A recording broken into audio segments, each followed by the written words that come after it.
आदाब नमस्कार, मैं उज़मा और आप देख रहे हैं मंथन टुडे। आज हम बाहुबलियों की कहानी में एपिसोड नंबर 4 आपके लिए लेकर आए हैं, जिसमें सूरजभान सिंह के बारे में हम आपको बताएंगे।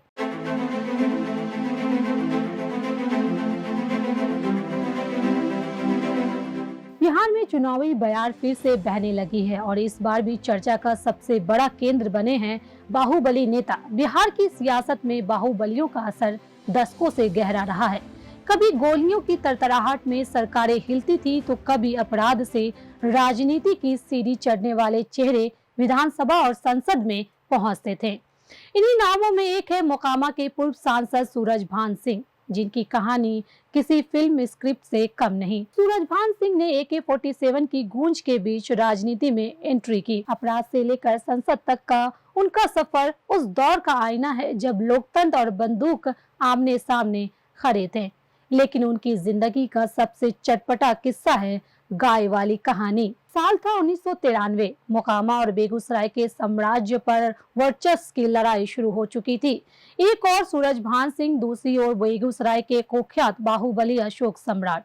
दोनों के बीच रंजिश इस कदर बढ़ी कि एक दिन अशोक सम्राट ने तीसरी मंजिल से सूरजभान पर AK-47 से ताबड़तोड़ फायरिंग कर दी। गोलियां बरस रही थी। सूरजभान को पैर में गोली भी लगी, लेकिन तभी अचानक एक गाय बीच में आ गई और गोली उसके शरीर से टकराकर रुक गई। लोगों ने कहा, अगर वह गाय ना होती तो सूरजभान की कहानी यहीं खत्म हो जाती। उस वक्त से यह किस्सा बिहार की सियासत में AK-47 और गाय के नाम से मशहूर हो गया। हालांकि पैर में लगी गोली की तकलीफ आज भी सूरजभान को सताती है। 1980 के दशक में छोटे मोटे अपराधों से शुरुआत करने वाले सूरजभान 1990 तक रंगदारी, अपहरण और हत्या जैसे मामलों में बड़ा नाम बन चुके थे। लेकिन राजनीति उनका असली टर्निंग पॉइंट साबित हुआ। साल 2000 में उन्होंने निर्दलीय उम्मीदवार के तौर पर मोकामा से चुनाव लड़ा और दिलीप सिंह को हराकर विधायक बने। इसके बाद उन्होंने नीतीश कुमार को समर्थन दिया और नीतीश पहली बार मुख्यमंत्री बने। यही वो दौर था जब सूरजभान ने अपराध की दुनिया से निकलकर राजनीति का पूरा खेल समझ लिया। साल 2004 में सूरजभान लोक जनशक्ति पार्टी में शामिल हुए और रामविलास पासवान के खास बन गए। वे बलिया बेगूसराय से सांसद बने और पासवान ने उन्हें पार्टी का राष्ट्रीय उपाध्यक्ष बना दिया। इसके बाद उन्होंने अपनी पत्नी बीना देवी और भाई चंदन सिंह को भी राजनीति में उतारा और दोनों को विधानसभा और लोकसभा तक पहुंचाया। सूरजभान का नेटवर्क बिहार से लेकर यूपी तक फैल गया और हर पार्टी उनके असर को महसूस करने लगी।